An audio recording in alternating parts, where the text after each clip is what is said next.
Buenas noches, quiero pedirte que abras tu Biblia al libro de Abdías. Abdías, si estás visitándonos esta noche por primera vez, eres muy bienvenido. Yo sé que probablemente no fue fácil llegar hasta acá, ¿verdad? El tráfico está, como diría Steve, está apocalíptico, ¿verdad? Exactamente. Pero estamos literalmente en los últimos días. Y bueno, cuando Mamicho Lagos tiene que dirigir de repente, estamos en los últimos días, de verdad. Pero qué bueno que estamos aquí. Te pido que abras tu Biblia al libro de Abdías y te explico lo que vamos a hacer esta noche, porque lo que tenemos es algo un poco diferente a lo que regularmente solemos hacer. Estamos en el estudio de un libro que poco se estudia. Para serte muy honesto, creo que el libro de Abdías es uno de los libros en toda la Biblia que son menos estudiados. Casi todos los profetas menores son muy poco estudiados, en parte porque hablan mucho de juicio. Y como yo te decía estos días, a ninguno de nosotros nos gusta escuchar de juicio. O sea, todos nosotros queremos hablar del amor de Dios, de la gracia de Dios, de la prosperidad que hay en Él, de segundas oportunidades, de la calidad de cómo nos trata a nosotros. Y creo que la Biblia está llena de esos conceptos. Pero hay una buena parte de la Biblia que habla de la santidad de Dios, de una vida como debe ser, de su carácter propiamente. Y por supuesto, cuando este carácter no se refleja en nosotros, entonces lo que tenemos es juicio. Ahora, el libro de Abdías, como hemos dicho estos últimos días, es una historia que data desde mucho antes de que el libro fue escrito. Una mala relación entre dos hermanos, Esaú y Jacob. Los dos tenían una situación compleja, ambos no son buenas personas, sus papás no hacen bien las cosas. El papá de él es bastante incapaz, el papá de ellos es bastante incapaz para establecer la disciplina necesaria en el hogar. La mamá, nunca hay ni qué decir de la mamá, ¿verdad? Porque la mamá de Jacob y Esaú era muy complicada, una mujer muy compleja. La Biblia la refleja como alguien muy manipuladora, les pone a pelear entre ellos y entonces se van ofendiendo a lo largo de la vida hasta que la relación se fractura por completo.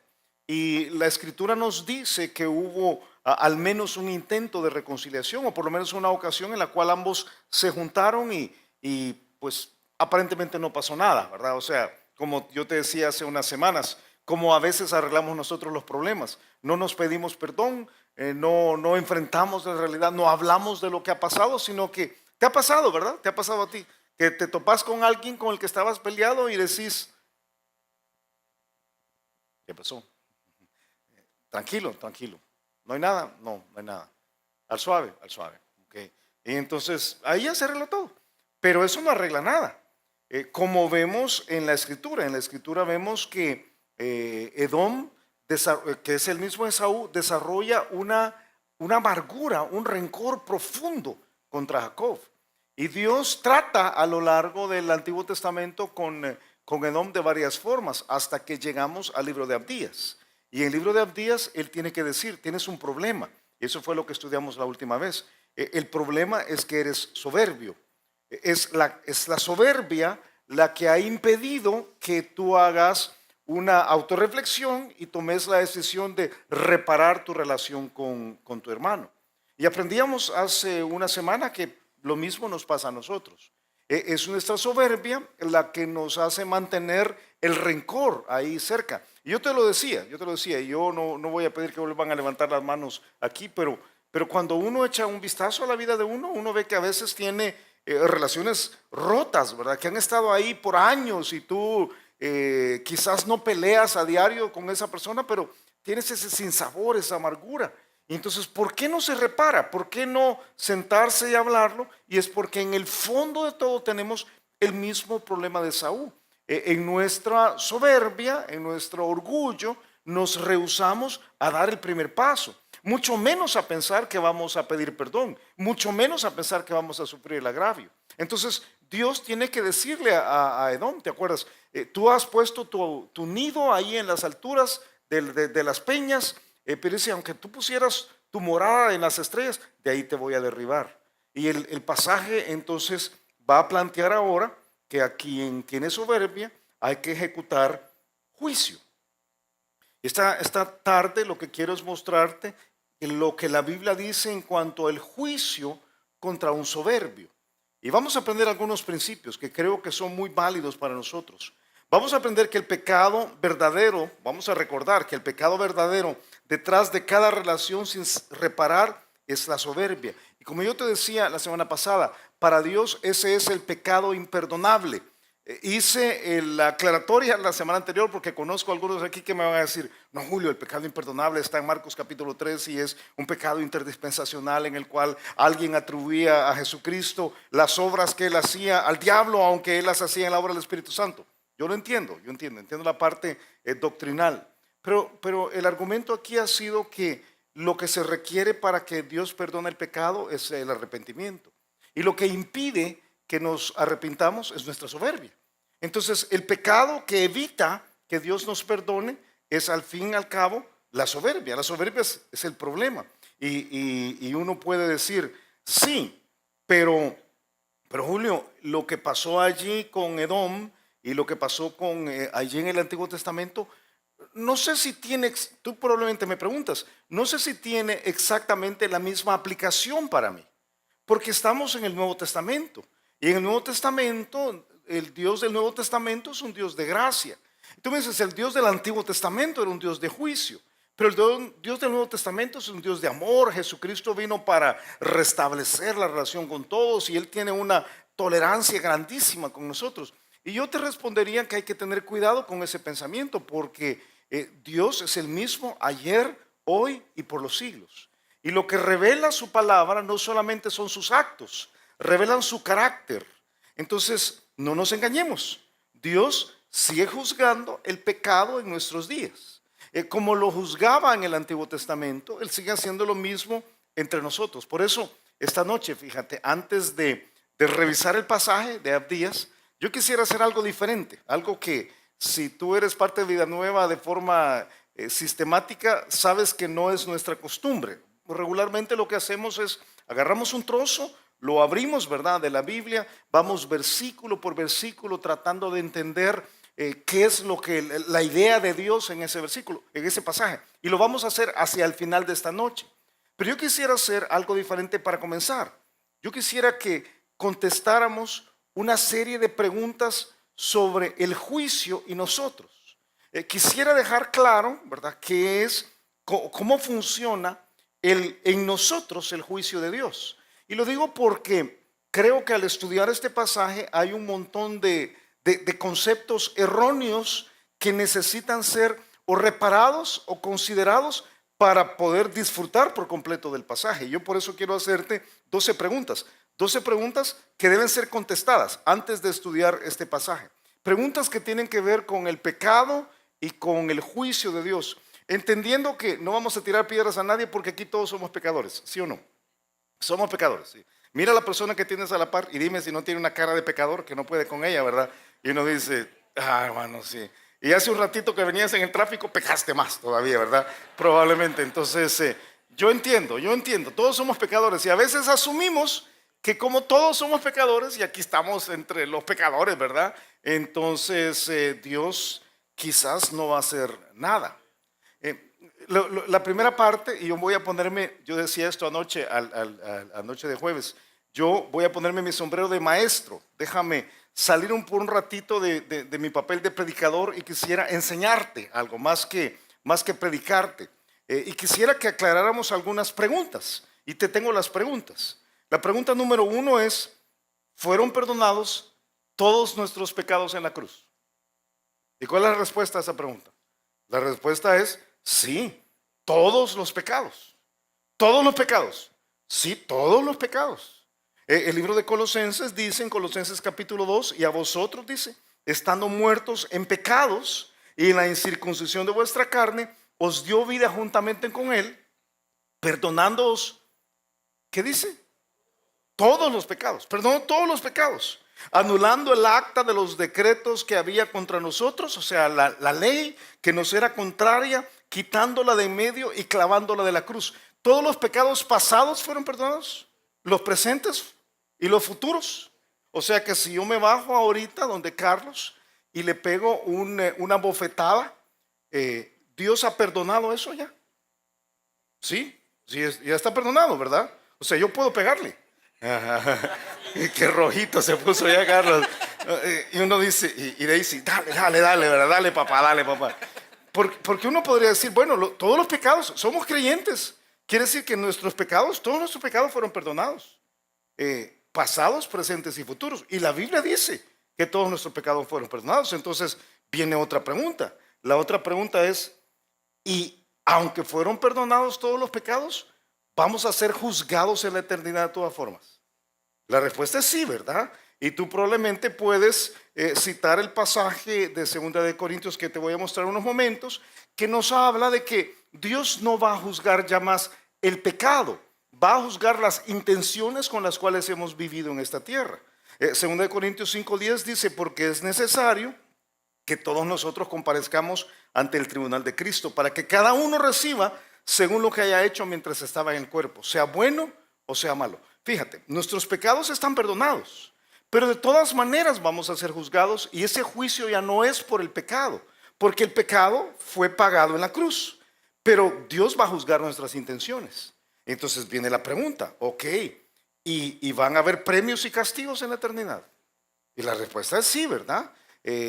¿Cuáles son los premios y los castigos? Bueno, habrá coronas de recompensa, y no te voy a dar todos los pasajes, pero la Biblia enseña que hay una serie de coronas que los creyentes vamos a recibir como recompensa. Pero también dice que va a haber pérdida de los galardones. O sea, no todo va a ser recompensa. El día del tribunal de Cristo vamos a ser llamados, y Dios va a examinar nuestra vida. Si nuestra vida dio fruto para Él y realmente fue algo donde vivimos para su gloria, vamos a recibir las coronas. Pero si en algún momento de la vida salimos de ese proceso de vida donde estábamos dedicándonos a Él, vamos a perder la recompensa. Y eso es donde está Julio. En 2 Juan capítulo 1 dice en el versículo 8, mirad por vosotros mismos, para que no perdáis el fruto de vuestro trabajo, sino que recibáis, dice, galardón completo. Quiere decir, fíjate, que en la vida cristiana lo importante es cómo terminas. No es solo cómo comienzas. Lo importante es cómo terminas. Y la vida podría terminar en cualquier momento, entonces uno tiene que tener mucho cuidado. Ok, y en el tribunal de Cristo, cuando recibamos las coronas o perdamos los galardones, viene otra pregunta, número 4. ¿Qué es lo que está en juego? O sea, ¿qué sacamos del tribunal de Cristo? Bueno, la Biblia dice que lo que está en juego es nuestra condición eterna en el plan de Dios. Sí, hay un pasaje que dice en el libro de Apocalipsis capítulo 4, que dice que nuestras coronas van a ser puestas, o uno puede inferir que las coronas van a ser puestas a los pies del Señor Jesucristo. Y es posible que las coronas sean para eso. Pero si tú examinas toda la información de la Escritura, vas a encontrar que Jesucristo explicó cómo funcionaba por medio de la parábola de las minas, y algunos recuerdan esto. Dios le da a cada uno una cantidad X de dinero, una mina, ¿verdad? Y entonces dice, la forma en cómo tú reproduces es la vida. La mina es la vida, no es dinero. La mina era dinero físico y era solamente una forma de usar una analogía, pero dice, así como usas la mina, o así como usas la vida, vas a recibir recompensa de autoridad en la eternidad. Por cierto, aunque no es nuestro tema esta noche, pero en la eternidad hay mucho trabajo. En la eternidad hay mucho trabajo. Si algunos creen que en la eternidad van a descansar, váyanse a dormir hoy en la noche, porque en la eternidad hay mucho trabajo. Dice el Señor Jesucristo en Lucas 19, en esa analogía, le dijo, está bien, buen siervo, por cuanto en lo poco has sido fiel, tendrás autoridad sobre 10 ciudades. Fíjate, sígame la lógica. ¿Los pecados están perdonados? Sí, ¿verdad? Pero vamos a ser juzgados. Sí, ese juicio es por las intenciones, es por la forma como vivimos, no es por los pecados. ¿Y vamos a recibir recompensas? Sí. ¿O las vamos a perder? Sí. ¿Y es para qué? Para autoridad, no es para infierno o cielo. Ok, entonces regresemos a los pecados. Entonces, nuestros pecados actuales ya no tienen que ser castigados. Porque fíjate, ya fueron castigados. Ahí en la cruz, todos los pecados fueron castigados. Tú me lo dijiste hace un rato, ¿verdad? Todos. pasados, presentes y futuros. Y Dios no tendría que castigar 2 veces el mismo pecado. Entonces dice uno, bueno, quiere decir, algunos creen esto, algunos creen, no, y algunos sin decirlo lo creen. O sea, todos mis pecados están perdonados, entonces otra vez yo puedo regresar, ¿verdad? Ahora sí, ¿verdad? Ahora sí puedo tomar la decisión de decir, si todos mis pecados están perdonados, pero la respuesta bíblica a esa pregunta es falso. La Biblia, fíjate, la Biblia sí dice que el pecado actual acarrea castigo. Hoy, Julio, ¿y dónde está esto? En el Nuevo Testamento. Claro, en Hebreos capítulo 12. Busca conmigo Hebreos. Hebreos capítulo 12, un pasaje que probablemente has considerado en otros momentos, pero que necesitas prestar atención esta noche para que cuando lleguemos a Abdías puedas entender de qué estamos hablando. Hebreos capítulo 12, versículo 4. El autor de Hebreos, hablando con creyentes como tú y como yo, les dice, fíjate, les dice, bueno, versículo 3 dice, considerad aquel que sufrió tal contradicción de pecadores contra sí mismo, para que vuestro ánimo no se canse hasta desmayar, porque aún no habéis resistido hasta la sangre combatiendo contra el pecado. Eso es otra cosa interesante. La Biblia enseña que lo que tenemos es una batalla contra el pecado, es un combate. Y dice que lo que nos toca a nosotros ahora es resistir, o sea, resistir para no pecar. Y dice, tendremos que ir hasta las últimas consecuencias, pero algunos no lo hemos hecho. Entonces el versículo 5 dice, y habéis ya olvidado la exhortación que como a hijos se os dirige, diciendo, hijo mío, no menosprecies la disciplina del Señor, ni desmayes cuando eres reprendido por Él, porque el Señor al que ama disciplina. Y tú me dices, ahí está Julio, Dios no castiga el pecado. Esa es una creencia del día de hoy. Dios disciplina el pecado. Ajá, es un asunto de semántica, porque yo creo que Dios castiga, y te lo voy a enseñar en unos momentitos. Si no, ¿recuerdas tú cuando habías hecho algo malo y tu papá se sacaba el cinturón? ¿Te acuerdas? El cincho. ¿Te acuerdas el sonido ese? ¿Verdad? Solo de hacerlo algunos, otra vez el ojo les hace así, ¿verdad? Porque y tu papá te puede haber dicho, voy a disciplinarte, pero ¿para ti era disciplina o era castigo? Era castigo, ¿verdad? Bueno, de hecho la Biblia dice, el pasaje que usa dice, este pasaje inmediatamente dice, porque el Señor es el que ama disciplina. ¿Y qué dice? Azota a todo el que recibe por hijo. O sea, está hablando de creyentes a quienes sus pecados ya fueron perdonados en la cruz y todos sus pecados fueron perdonados y que van a ser juzgados por sus intenciones en el futuro. No es por las intenciones aquí, es por los actos. Y entonces viene Dios y dice, si tú eres mi hijo y no vives como yo quiero, voy a azotarte. Voy a azotarte. Es más, dice, si Dios no te azota, hay un problema, dice el versículo 7. Si soportáis la disciplina, Dios os trata como a hijos. Porque, ¿qué hijo es aquel a quien el Padre no disciplina? Pero si se os deja sin disciplina, de la cual todos han sido participantes, entonces sois, qué palabra fuerte esta, entonces sois bastardos y no hijos. Te explico qué quiere decir la palabra aquí. Un bastardo es alguien de quien no se conoce el Padre.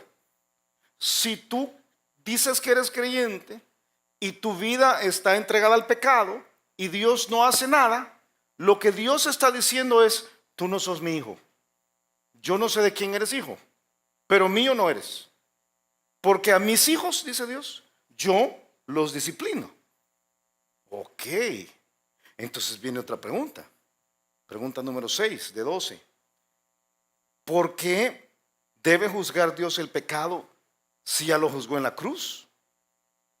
Entonces, ¿es juzgarlo 2 veces? No, no es juzgarlo 2 veces. Dios juzgó el pecado en la cruz para evitar que nosotros termináramos en el infierno. Pero el día de hoy, Dios tiene que juzgar el pecado, porque cuando pecamos, rompemos nuestra comunión con Dios. O sea, el día que tú y yo hacemos cualquier cosa que no está correcta, en el caso de Edom es que lo que hemos visto es que es una mala relación no resuelta con su hermano. Pero pudiera ser en tu caso cualquier otro pecado. Pudiera ser una mala relación no resuelta con tu papá o con tu mamá o entre esposos. O pudiera ser un problema de infidelidad matrimonial, o pudieras tener un problema de robo o de mentira. Pero cada vez que pecamos, algo que no entendemos es que se rompe la comunión con Dios. Y Dios nos salvó. Él fue a la cruz precisamente para restablecer esa comunión. Dice la Biblia en Isaías capítulo 59, he aquí que no se ha cortado la mano de Jehová para salvar, ni se ha agravado su oído para oír. Pero vuestras iniquidades, dice Isaías, han hecho división entre vosotros y vuestro Dios, y vuestros pecados han hecho ocultar de vosotros su rostro para no oír. O sea, en otras palabras, Dios dice, cuando yo peco, Julio peca, o cuando tú pecas, Dios tiene que decir, no puedo escucharte, no puedo escucharte. Por eso, ese pecado tiene que repararse de alguna forma, porque la comunión tiene que repararse. Y Dios tiene entonces que juzgar el pecado de nosotros hoy. Y tú me dices, Julio, ¿y eso en el Nuevo Testamento sucede? Porque yo veo que en el Antiguo Testamento sucede. Por cierto, paréntesis, deja de creer que el Dios del Antiguo Testamento es diferente del Nuevo Testamento. Es el mismo Dios. Jesucristo es el mismo, dice Hebreos, ayer, hoy y por los siglos. Dios es el mismo, Él no cambia, no hay sombra de variación en Él. Y en el Nuevo Testamento vas a encontrar, ¿verdad?, que hay casos que comprueban que esto sucedió y sucede en el Nuevo Testamento. Hay ejemplos suficientes en la Biblia y ejemplos suficientes en la vida. Yo podría darte una serie de casos, pero anoche nos pasamos demasiado tiempo en los casos, entonces ahora voy a hacerlo lo más rápido posible. Quizás vamos al único pasaje que te voy a pedir que busques. Vamos a 1 Corintios capítulo 11, porque creo que este trozo muestra exactamente cómo creyentes, cristianos como tú y como yo, por no haber resuelto su pecado, Dios tiene que juzgarles. Y tiene que juzgarles tocando su vida el día de hoy, como va a tocar la vida de Edom en el libro de Abdías. 1 Corintios capítulo 11, en el contexto de la mesa del Señor, dice allí en el versículo 29, dice, versículo 27 para que tengas el contexto, dice, de manera que cualquiera que comiera este pan o bebiera esta copa del Señor indignamente, será culpado del cuerpo y de la sangre del Señor. Por tanto, pruébese cada uno a sí mismo y coma así del pan y beba de la copa. Está dado en el contexto del instante en el cual tomamos la comunión, la mesa del Señor. Dice que este es un tiempo, fíjate la palabra, es un tiempo de comunión. O sea, no es un tiempo solo de comunión con Dios, es un tiempo de comunión los unos con los otros. Es un tiempo en el cual se tiene que reparar las relaciones de los unos con los otros. Una vez más, es un problema de relaciones. Y entonces dice en el versículo 29, porque el que come y bebe indignamente, ¿y qué es eso? Es sin discernir el cuerpo del Señor. No está hablando aquí del pan, está hablando del cuerpo del Señor. Nosotros somos el cuerpo de Cristo. Dice, cuando no hay una relación correcta entre nosotros y entonces estamos fingiendo que tenemos una relación con Dios tomando la comunión, estamos tomando el pan indignamente. Y dice el versículo 29 en la parte final, dice, sin discernir el cuerpo del Señor. ¿Qué frase viene ahí? Juicio, come y bebe para sí. Estos son creyentes, son cristianos como tú y como yo, que está diciendo, esta persona no se ha arrepentido y entonces está trayendo juicio de Dios. Y tú dices, ¿juicio de Dios cómo? Bueno, lo explica en el versículo 30.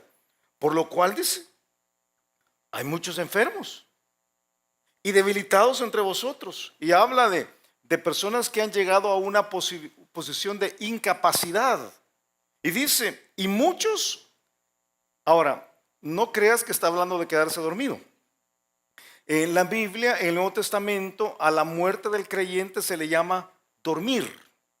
¿Sabes qué está diciendo aquí la Biblia? Está diciendo, aquí hay un montón de personas, entre ustedes, que por no lidiar con el pecado, Dios ha tenido que traer juicio sobre ellos.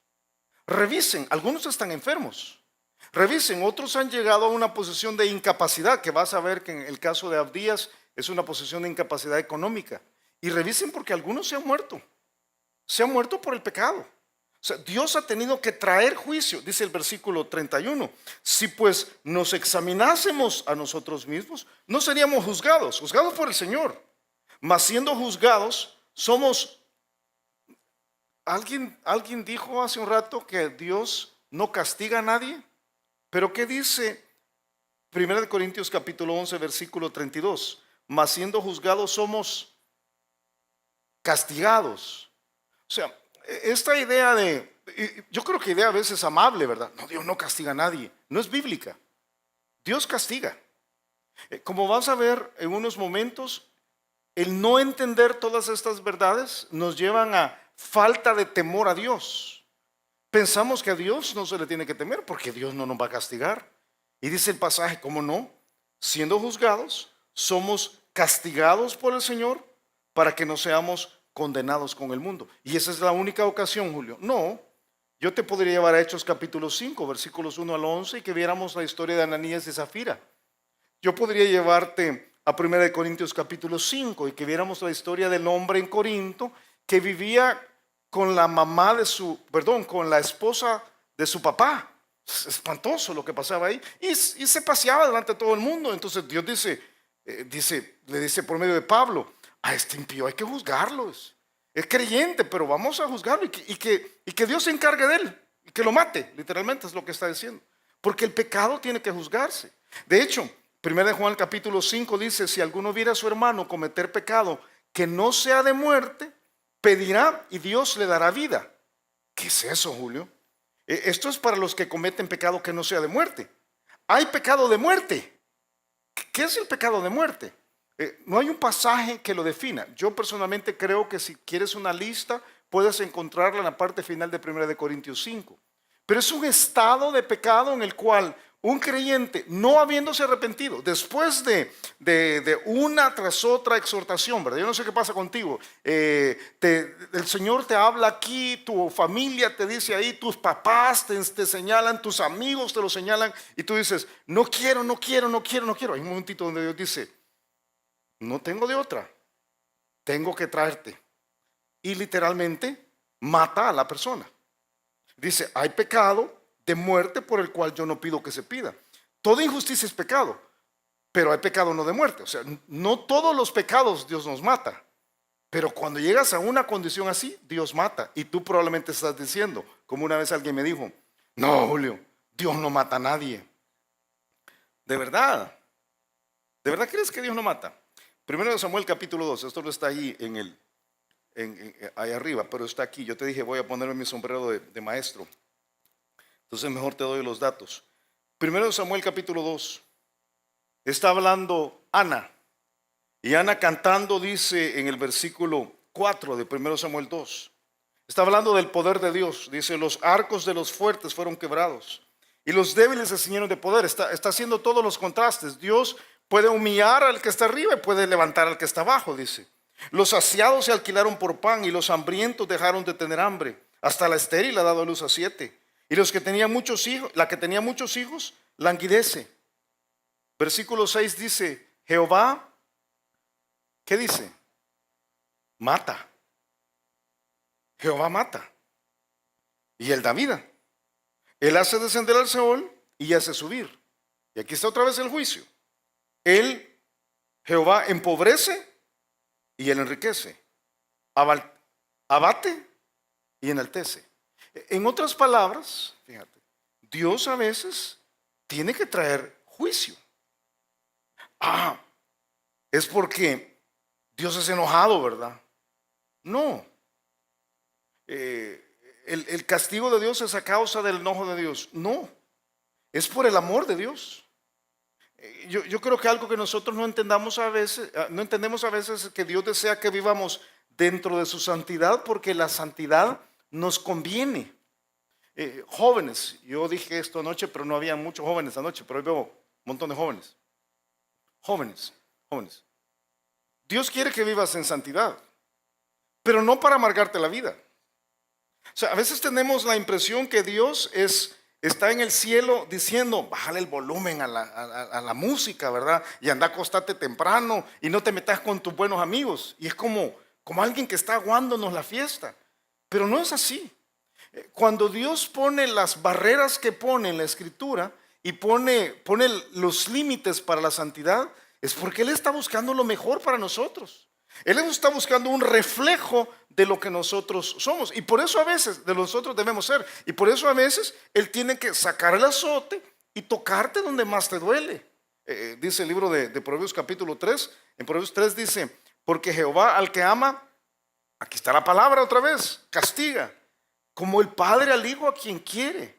Y yo sé que todos los que somos papás aquí, que en alguna vez hemos tenido que disciplinar a nuestros hijos con una vara, yo sé que le decimos a los hijos, ¿verdad? Esto nos va a doler a ti más. ¿Verdad que decimos eso, verdad? Esto me va a doler a mí más que a ti. ¿Y qué piensa el hijo? Nah, eso no es cierto. Pero si a uno le duele, por lo menos a mí en la única ocasión que tuve que disciplinar a mis hijos, ¿verdad? Solo una vez en la vida, ¿cuál, verdad? En todas las ocasiones que tuve que hacerlo, a mí no me gustaba. Y Dios es igual. No te imagines que Dios está ahí en el cielo con un rayo buscando ver qué haces porque te va a fulminar. Dios te ama. Y Él sabe que tu pecado no te conviene. Fíjate, voy a repetirlo. Tu pecado no te conviene. No te conviene. O sea, puede ser que te guste, pero no te conviene. Dice el libro de Efesios, y podría darte muchos pasajes, pero dice, pero fornicación y toda inmundicia o avaricia, ni aun se nombra entre vosotros como conviene a santos, ni palabras deshonestas, ni necedades, ni truhanerías. ¿Qué dice? No convienen, sino antes bien acciones de gracia. Si tú estás esta noche, por lo que vamos a ver, si tú estás enfrascado en un pecado, yo te lo puedo decir viéndote a los ojos, no te conviene. Por eso Dios dice, no te metas ahí porque no te conviene. Y tú puedes decir, ¿cómo no? A mí me gusta esto. Y entonces cuando te cierras, Dios, para que te separes de ese pecado, tiene que traer juicio. Porque además rompes la relación con Él. Otra pregunta. Pero mira, Julio, ¿y no será que lo que pasa cuando pecamos aquí en la tierra no es castigo de Dios? Son las consecuencias. Nosotros pagamos las consecuencias humanas de pecar aquí en la tierra. Yo no sé cuántas veces alguien me ha dicho eso en la vida. No es castigo, Julio. Usted no diga que es castigo. Son las consecuencias. Y la respuesta es, las consecuencias humanas son inevitables, por supuesto. Por supuesto. Pero el castigo por el pecado es algo separado a las consecuencias. Si tú pecas, vas a pagar las consecuencias. Aunque te arrepientas, fíjate. Aunque, ¿sí o no? Aquí hay un montón que te podrían contar la historia. O sea, yo pequé, me arrepentí, pero de todas maneras tuve que pagar las consecuencias. Porque así funciona. Es que el pecado es terrible. Números capítulo 32 dice, en Números 32, 23. Vamos a ver si me deja hacerlo bien esto. Números 32, 23 dice, mas si así no lo hacéis, si no se arrepienten, ¿verdad? Aquí habréis pecado ante Jehová y sabed que vuestro pecado os alcanzará. Ok, entonces pregunta 10. ¿Qué se necesita para que tal pecado no reciba castigo? ¿Qué se necesita? Una cosa nada más. Solo una cosa. Acuérdate, el pecado ya fue pagado en la cruz. Todo el pecado. Entonces, si tú me decís recibir a Cristo es porque no has conocido al Señor. Si tú me decís la sangre de Jesús es porque no has conocido al Señor. Hay una cosa que necesitas. Solo una cosa se necesita para que el pecado sea perdonado. Se necesita arrepentimiento. Es la única cosa. Dice la Biblia en 1 Juan capítulo 1 versículo 9. Si confesamos nuestros pecados, Él es fiel y justo para perdonar nuestros pecados y limpiarnos de toda maldad. Y si no nos arrepentimos, entonces Dios tiene que enseñarnos en el libro de Abdías cómo hace las cosas. Ahora me entiendes. Vamos a ver en Abdías algo que es con Edom. Ni es cristiano, ni es judío. Es un gentil. Pero el carácter de Dios se manifiesta ahí.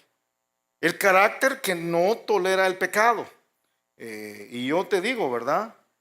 No nos equivoquemos. Porque a Dios, al Dios del Antiguo Testamento, que es el mismo Dios del Nuevo Testamento, no podemos engañarlos. Es imposible. El libro de Gálatas dice en capítulo 6, versículo 7, no os engañéis, Dios no puede ser burlado, pues todo lo que el hombre sembrare, eso también segará. Vamos a aprender esta noche que la gracia de Dios no garantiza que Él nos permitirá continuar en nuestro pecado indefinidamente. Al no arrepentirnos, Dios tiene que intervenir. Aunque seamos cristianos en el Nuevo Testamento y vivamos en la dispensación de la gracia, a ti que te gusta la parte profunda de la Biblia, aunque ya no sea el Dios del Antiguo Testamento, Dios tiene que tratar con nuestro pecado. Y la forma como lo hace es algo que debemos tomar en serio. Y yo sé que no nos gusta la palabra juicio, mira, no nos gusta la palabra juicio. Pero yo esta noche quiero apelar a tu corazón para que tomes en serio el pecado. Hace un ratito bromeando, ¿verdad? Mira a la persona que tienes a la par y entonces todos somos pecadores. Ahora no estoy bromeando, pero nuestro pecado es terrible. Nos separa de Dios. No nos conviene. Es complicado, mancha todo, ensucia todo. Termina siempre un desastre, siempre, siempre, siempre. Es posible que te guste y tal vez no tienes la fuerza para luchar con él así nomás. Entonces por eso esta noche yo quiero estimular tu imaginación para que tú llegues a la conclusión de que lo que Dios hizo con Edom podría ser con nosotros. ¿Qué hizo Dios con Edom? Abdías capítulo 1. Y si vamos al texto, esa debe ser la introducción más larga que he dado yo en la iglesia en 26 años de ministerio. Aquí, Abdías capítulo 1. Versículo 4 para que tengas el contexto.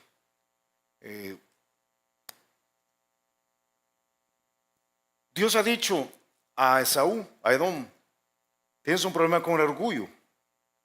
Y le dice en el versículo 4, si te remontares como águila, y aunque entre las estrellas pusieres tu nido, de ahí te derribaré, dice Jehová. Entonces viene la pregunta, ¿cómo va a derribarlo? Versículo 5. Si ladrones vinieran a ti, o robadores de noche, ¿cómo ha sido destruido? No hurtarían lo que les bastase. Si entraran a ti vendimiadores, no dejarían algún rebusco. Y dice, ¿cómo fueron escudriñadas las cosas de Esaú?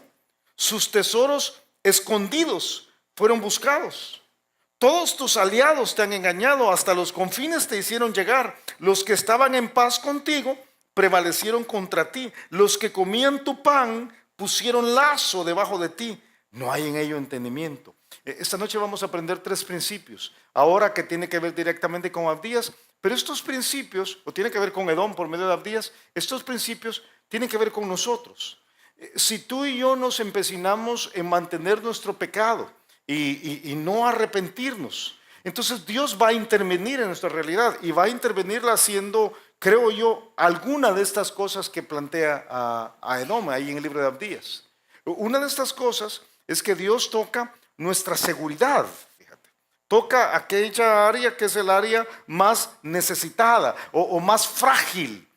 Yo te digo que ante la soberbia por nuestros recursos, Dios tiene a veces que pulverizar nuestra economía y nuestra seguridad. Eso es lo que le dice aquí a ellos. Les dice, yo voy a tocarles a ustedes y les voy a tocar ahí donde más les duele. Les voy a tocar en el bolsillo. Y dice, yo voy a mandar una situación de tanta necesidad económica donde ustedes no pueden argumentar que es un problema normal. Vivimos en un tiempo donde la economía es complejísima, ¿verdad? Y yo estoy seguro que aquí cualquiera podría decir la economía mía está difícil, porque la economía del país está difícil. Pero lo que está diciendo aquí Dios es, esto no es normal.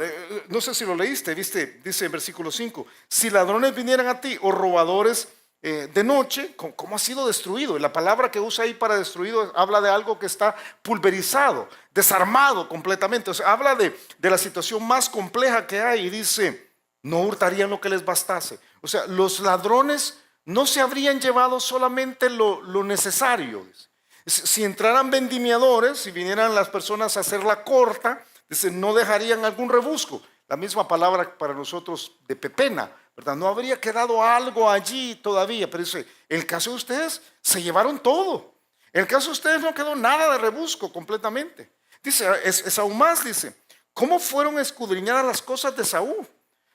¿Cómo revolvieron a donde estaban los tesoros de ustedes? Y dice, sus tesoros escondidos fueron buscados. ¿Sabes que la expresión ahí para buscados es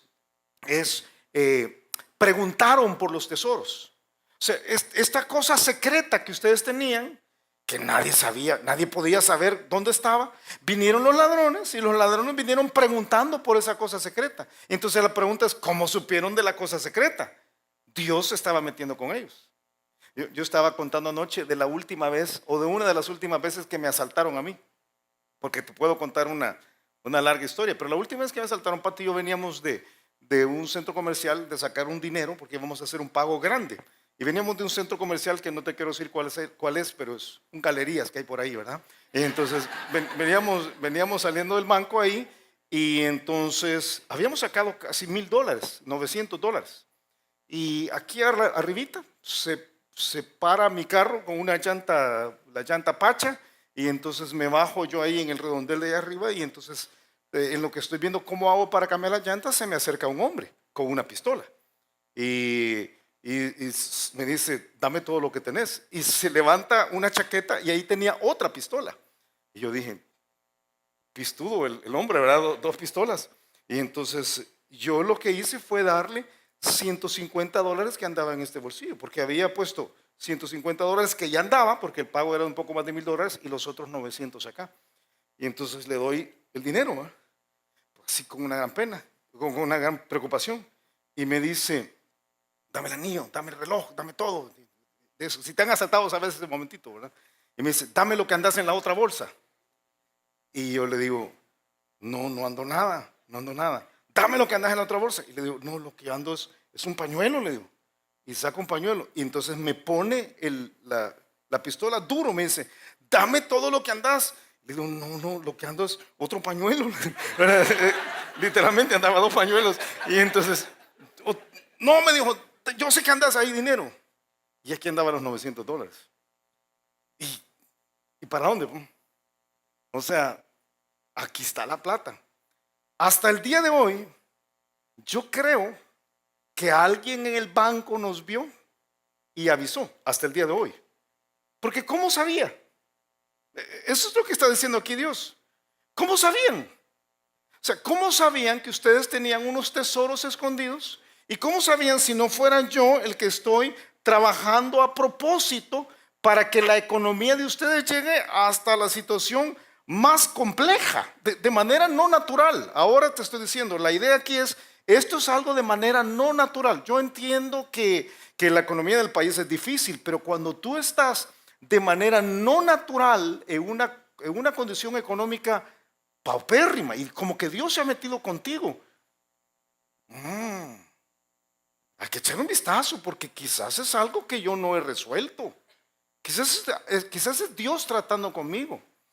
No tenemos el tiempo, pero si puedes hacerlo en tu casa, estudia la última parte de Deuteronomio capítulo 28. Hay una gran equivalencia entre todas las maldiciones que Dios da a la nación de Israel por la desobediencia y lo que Dios hace entre nosotros. A veces es una situación, y algunos aquí me pueden entender, la economía no va para ningún lado. O sea, qué cosa más tremenda. Y sientes lo que siente Miqueas capítulo 7. Ay de mí, porque estoy como cuando han recogido los frutos del verano, como cuando han rebuscado después de la vendimia y no queda racimo para comer. Y dice, mi alma deseó los primeros frutos.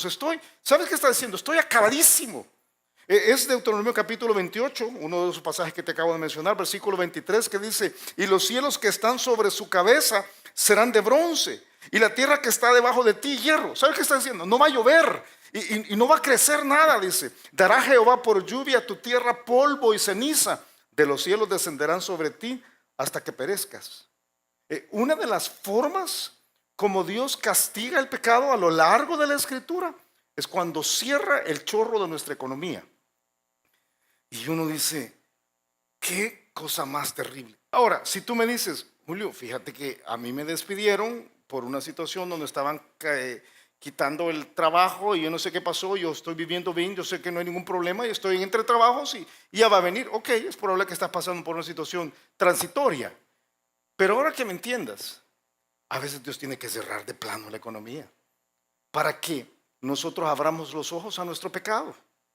A veces, dice allí en el versículo, si estás conmigo en el versículo, bueno, capítulo único, ¿verdad? En el versículo 7 dice, a veces Dios tiene que abatir nuestras emociones. Fíjate, el versículo 7 usa tres expresiones que hablan de intimidad, de la persona en la cual tú confías de verdad.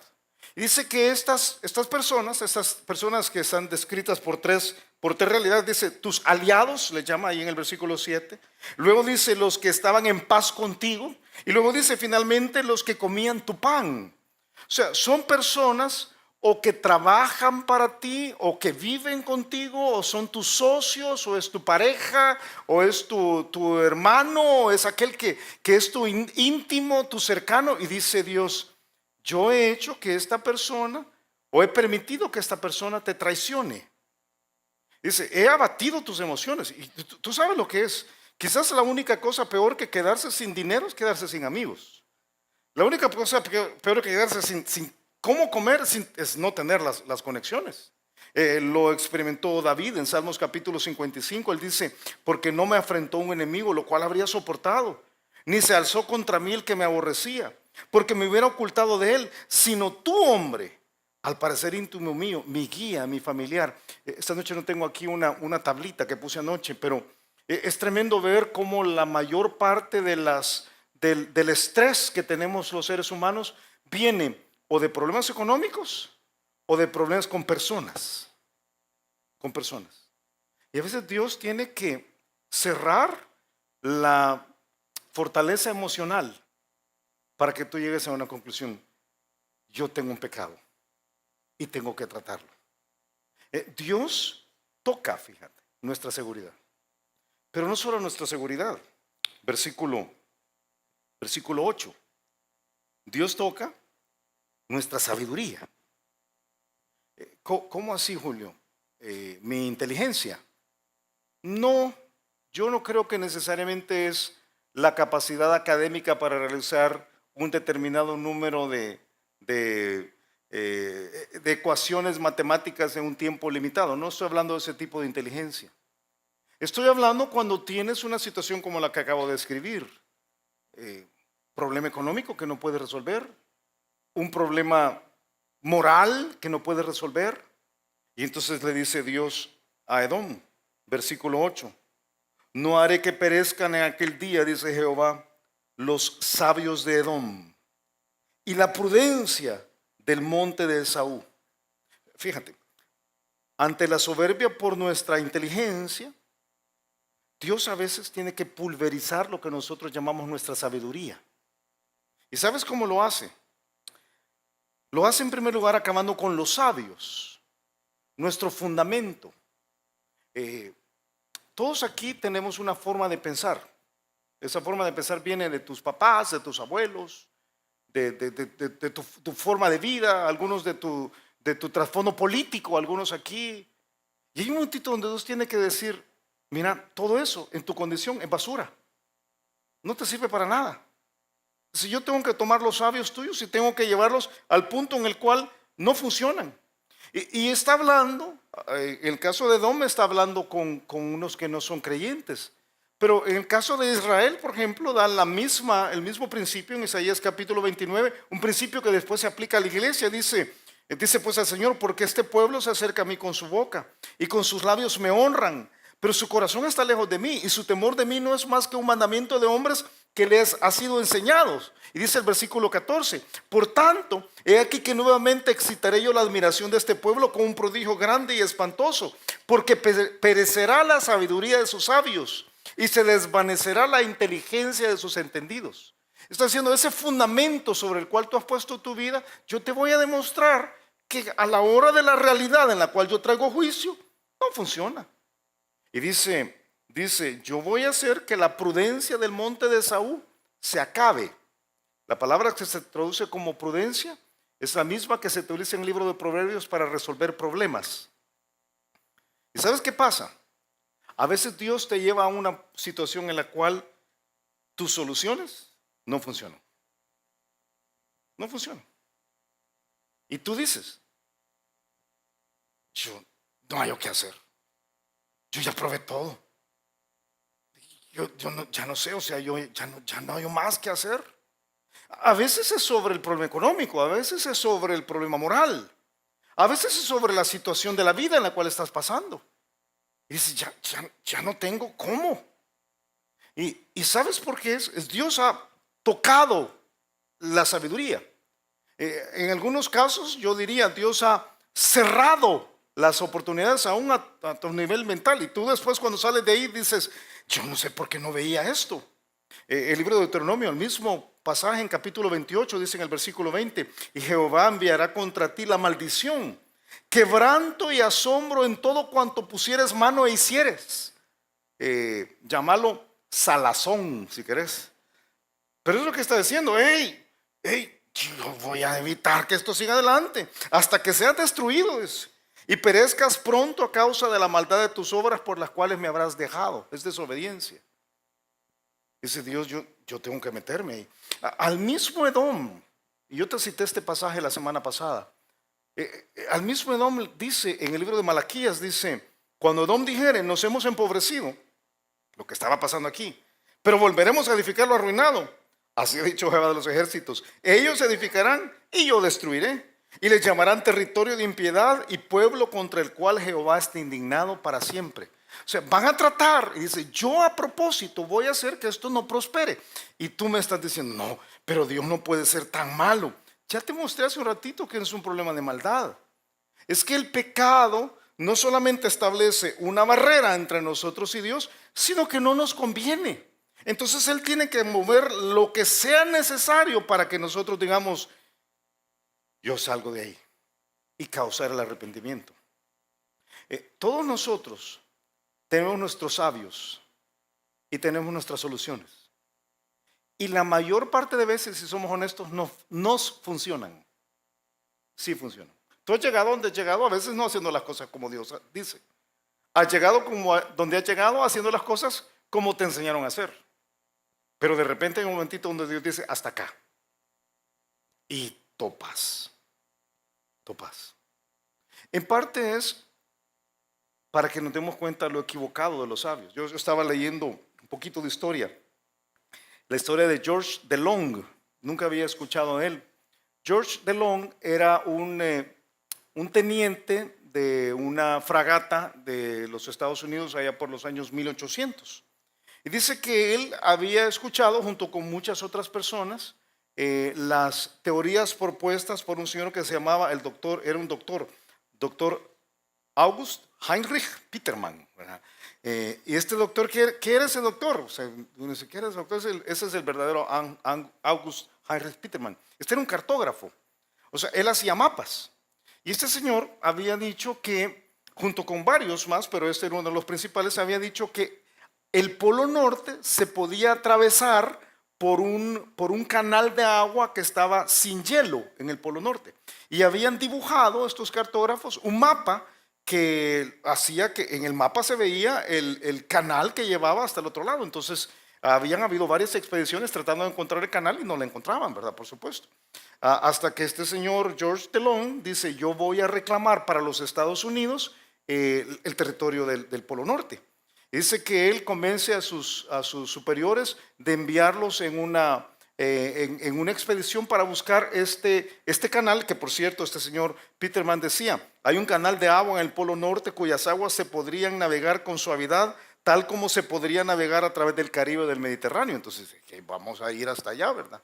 Y dice que en el mes de septiembre de 1879, él y otros 28 hombres van en esta fragata, ¿verdad? USS Janet, a buscar el canal. ¿Qué crees que pasó? ¿Qué crees que pasó? No lo hallaron, porque no existe. O sea, estaban confiando en el mapa que alguien más decía que estaba bueno, pero no existía. ¿Sabes cómo termina la historia de George Delong? En septiembre de 1891, después de haber escrito en su diario: yo declaro una entrada termométrica al Polo Norte una ilusión y una trampa. Este mapa es una ilusión y una trampa. Este señor Delong murió.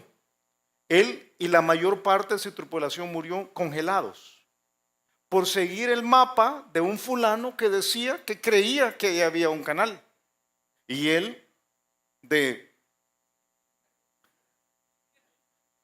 lo siguió. Pero no te rías, porque otros han escrito mapas para tu vida. Y tú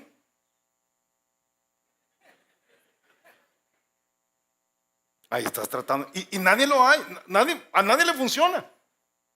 Igual que esto, a nadie le funciona. Pero uno sigue tratando. Entonces Dios tiene que decir: voy a mostrarte cómo esos mapas no funcionan. Y nada te sale. Dios toca tu economía, tu seguridad. Dios toca, tremendo pensar en esto, ¿verdad? Dios toca toda la parte de tu sabiduría. Pero hay una última cosa que Dios toca.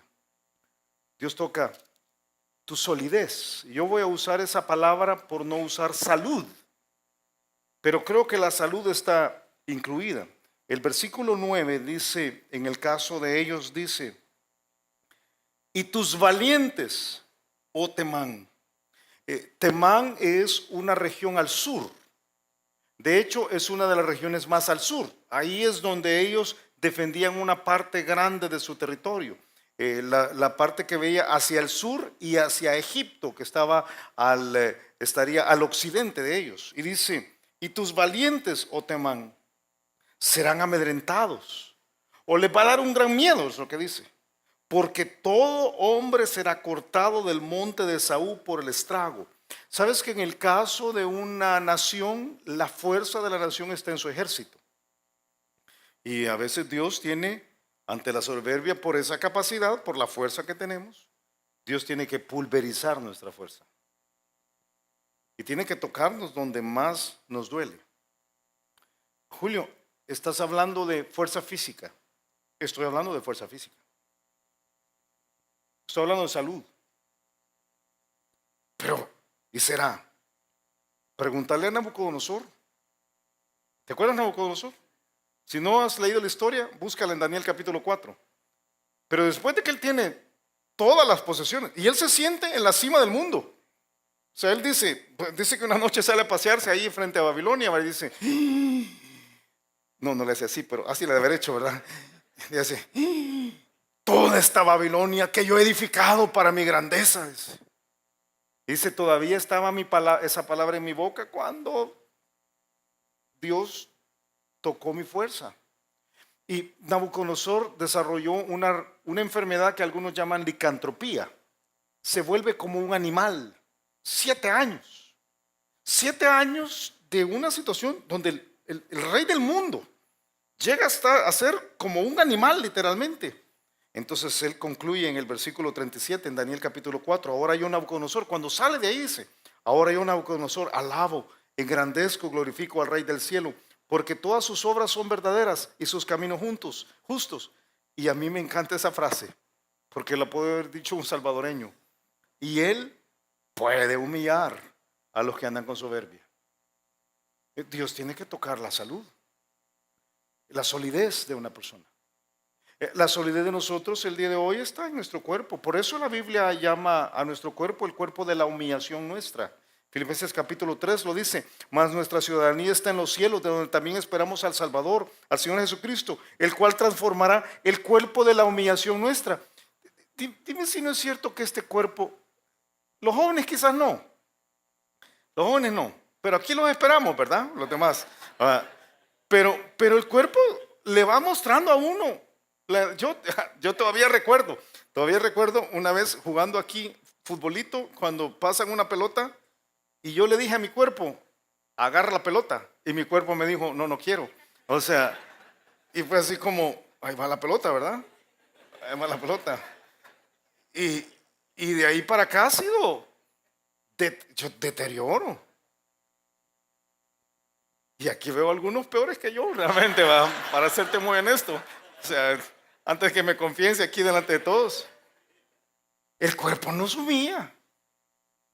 Mira, un zancudo te humilla. Un zancudo. Un pedacito de comida malo te humilla. Julio, pero fíjese que a mí me dio dengue, pero porque a todo el mundo le dio.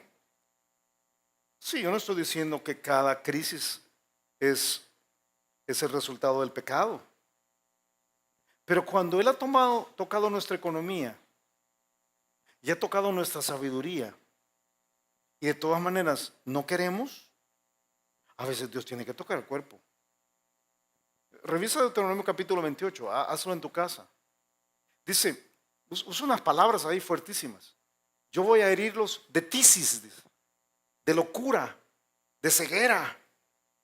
Dice, ¿por qué haría Dios eso? Porque en la soberbia nosotros no queremos arrepentirnos. Julio, pero ¿y en el Nuevo Testamento? ¿Y nos podría pasar a nosotros con qué le pasó a Pablo? ¿Te acuerdas de Pablo? Dice en 2 Corintios capítulo 12, él ha ido al cielo y dice, y para que la grandeza de las revelaciones no me exaltase desmedidamente. ¿Qué quiere decir eso? Pablo se jactaba medidamente. Como algunos de nosotros aquí, o sea, yo tengo orgullo por lo que debo tener orgullo. Pues dice Pablo, pero como ya me estaba pasando, me fue dado un aguijón en mi carne, un mensajero de Satanás que me abofetee para que no me enaltezca sobremanera, respecto a lo cual 3 veces he rogado al Señor que lo quite de mí. ¿Te acuerdas qué le dijo el Señor? El Señor le dijo, no, Pablo, no te lo quito. Toco tu cuerpo y no te lo quito. Porque no nos va a pasar a nosotros. Dios tiene que tratar con el pecado. Hoy Él trata con el pecado. No vayas por ahí imaginándote que ahora no me va a pasar a mí y que yo puedo seguir con esta y que en la gracia de Dios y Él me va a dar chance y allá en el cielo vamos a arreglar. No, no, no, no, no. Si todos tus pecados en el cielo ya están arreglados. Él trata hoy, aquí. Julio, yo te dije 12 preguntas, solo te he dado 11. ¿Cuál es la pregunta número 12? Ok, entonces todas las crisis son un juicio de Dios.